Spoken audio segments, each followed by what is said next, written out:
The gate had a notice.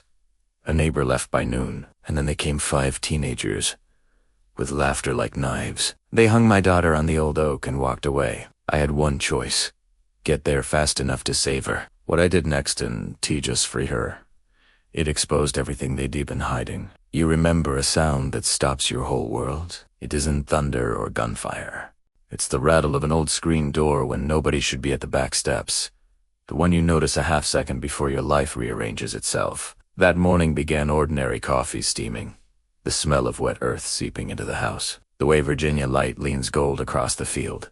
The oak stood on the ridge like it had always stood.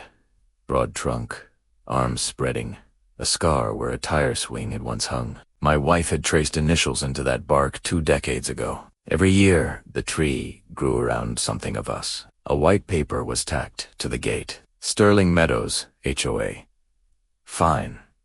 Unkempt agricultural boundary adjacent to residential view. Fancy words for your farm is ugly and we don't like it. I tore it down with my gloved hand and the tack came out with it. Small and brass and deliberate. I smelled the tack, the damp ink. Someone had been there at night. It wasn't about aesthetics, it was pressure. A shove, an effort to make selling look like the easier option. Hal Barlow was the sort of man who polished his conscience like a He sat for meetings and smiled like a man who'd never felt the wind on an honest field. His son, Sterling, wore that same smile but with teeth that were sharper and faster. Politics and developers don't bully like kids do. They hire kits to do the visible work. Don't, Hal said later, hands in his pockets, the neat lines of his shirt almost criminal. We can make this easy for you. Move closer to the city. It's safer for your girl. He glanced over his shoulder in a way that tied a sentence into a threat. Things happen. I told him to leave. I said the tree's sacred to us. He offered money like a poison pill. I slept badly that night. I kept the watch in the barn drawer with the rest of my old life. Maps, wires, a small weatherproof trail camera I'd used on a transplant job years back. It was the kind of thing people only appreciate after they've had the wrong kind of trouble. I set it in a notch of the oak, tucked under a weave of bark, and made the lens swallow the lane to the fence and the approach to Sterling Meadows. I angled it like a man who'd learned to make the world show its cards. June came backpack, heavy, hair messy, from wind. She's her mother in all the hard ways. Stubborn, clear-eyed. Used to a life where you fix what breaks and move on. She asked about the notice, and I gave her the truth. Men in polos don't love fields. They love profits. She laughed then, a little too soft, and that laugh caught in my throat later. I was in the west pasture when normal bent into something darker. I was mending wire, a rhythm that lets your brain go, but keeps your hands honest. A truck rolled past the lane and the sound of it took a long time to die. 4:30, 4:35. She should have been inside. She should have been telling me about algebra or the state of the tomatoes. Trivial things you take as proof the world is normal. At 4:58, my watch told me she left the trail. The camera blinked green and saved the file. At 5:02, the file turned into a small, bright, black and white movie that will live in my head forever. She walked into frame alone. Headphones, loose jacket, the afternoon sun cut her hair in copper. Then the kids came out of the border like a bad joke. Jackets with stitched numbers. Voices already finding volume. Sterling at the lead. All lean angles. A crown of entitlement. He vaulted the fence like it was his own property. They grabbed her. That's the only way to say it and mean it. They took her. The camera shows the motions a ripple of bodies. The way hands find a wrist or throat when they think no one will see. They bound her with those cheap zip ties, like they were stringing up something less than a person. They threaded a rope over the limb that once held our tire swing. Then Sterling held his phone up and smiled into it. "You think your dad's gonna fly down like Superman?" he mouthed. The kind of sneer teenagers borrow from movies. It was meant to be fun to him. It was meant to humiliate her and me and the land. They lifted her, not to kill, not then, but to terrify. To leave a mark. They left her, swinging. I drove as fast as dirt and laws would let me, engines stuttering through ruts, and made a choice that I'll replay 1,000 ways. The road twisted. The fastest way was across the ridge. The fastest way was not the truck. The fastest way, if you could claim it, was the sky. We kept a Bell 206 because after the Navy and after losing Dawn, I couldn't resist a clean slice of air. It lived behind the hangar like a promise I never asked to make real. I sprinted to it, heart beating the way it does when someone hands you the last way out. Keys, throttle check. The rotors rose like a prayer. Cell signal was a joke on our ridge. No pings, no texts, nothing. We'd trained our heads to rely on what we could see and hear. June had a small survival whistle in her bag. Wind carries sound in strange ways. I'm grateful for thin things that fly. From the air I could see the oak cut a dark silhouette against the field. I hovered, low, letting the rotors wash dust and leaves. That issue was a dark shape.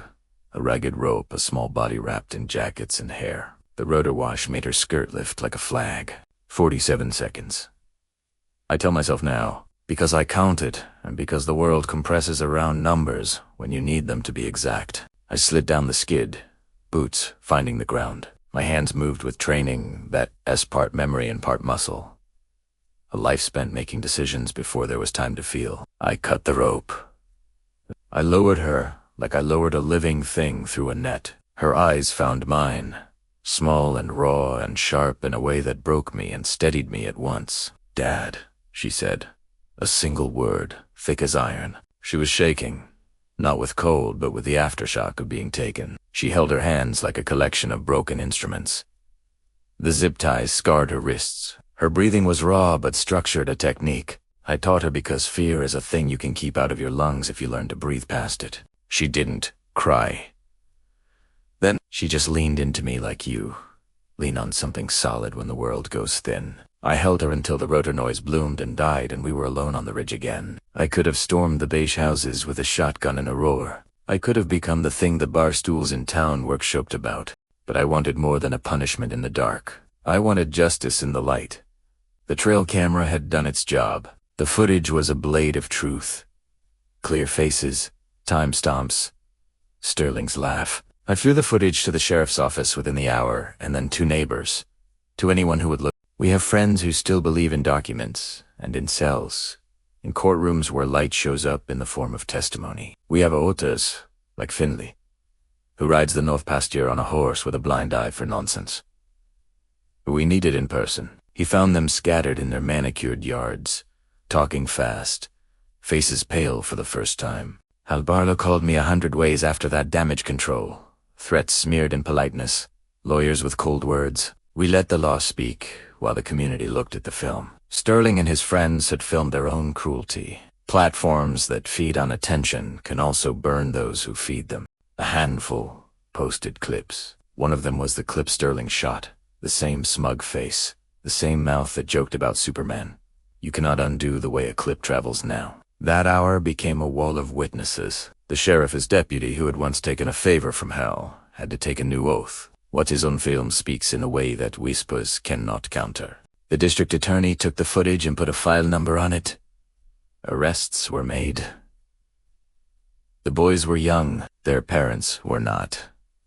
Their futures became a public argument, but the real victory was quieter. The neighborhood that had turned their shutters at us began to look at Hal differently. He had built a life on the idea that money and bylaws could erase the smell of someone else's land. When it came out that the HOA had been pressing petty fines and that the Barlow household had been using kids as blunt instruments, meetings filled with neighbors who decided they'd rather stand on the right side of what was happening than the comfortable one. We sat at town hall with June by my side the night the HOA's charter was read into public record, and the board's membership shrank with the same speed as shame. The chest of a man who backed down from a field of cameras is a different thing than the one who smoothed grief into a lawn. June recovered the visible scars.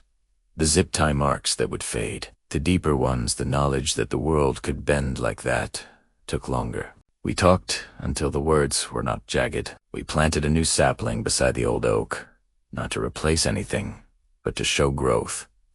She went back to school. Some kids looked away. Some looked to us, and the look was different. Not pity, not curiosity, but respect edged with a question of how you live in the world. People asked me afterwards if I felt vindicated. if saving her had been worth the spectacle. My answer was simple. I told them, I had nothing left to lose but my daughter. Those are small words for what a man will do when everything that matters sits under a limb and a rope, but it's true. When the people who pretend to be the backbone of a community instead pick at its wounds, someone has to show up with a camera, a voice, and a refusal to let fear be the last answer. There were consequences for the boys. There were consequences for Hal. There was a change of bylaws, and a lot of small apologies that smelled like lawyers. None of that fixed the way our world had tilted that afternoon. But the truth, the hard, bright, undeniable truth, came out. People who use children as weapons learn quickly that footage travels farther than a whispered lie. Justice, in this case, wore slow shoes. I still wake sometimes to the rattle of that screen door in a dream. The oak is there. The initials are deeper. June sits on the porch with her coffee sometimes, and we watch the sun cut across the field and count the ways we got through it. She is tougher in ways I never planned to need her to be. I am older and quieter. We keep the whistle in her bag. The bell sits in the hangar with the dust settling in stripes. We don't fly for bravado. We fly because sometimes speed is the only language left. If you ask what I learned, it isn't a plan you can bind into regulations. It's small. Plant your roots deep. Make sure the people you love know the signals. Record what matters. And when somebody tries to make the world smaller to suit their taste, make it wider by bringing the truth to light. We kept our land. We kept our girl. The men in polos are still out there, still polishing cups. But now, when Hal Barlow walks by the market, people remember the film and the sound of a rope on oak, and the way a father who has been trained by one carnivore chose another. The long, honest fight, where the proof is never in boast or fury, but in the plain light of evidence and the slow work of neighbors reclaiming what they owe each other. I wouldn't say I'm a hero. I am a man who learned this. There are few things more dangerous to bullies than being seen.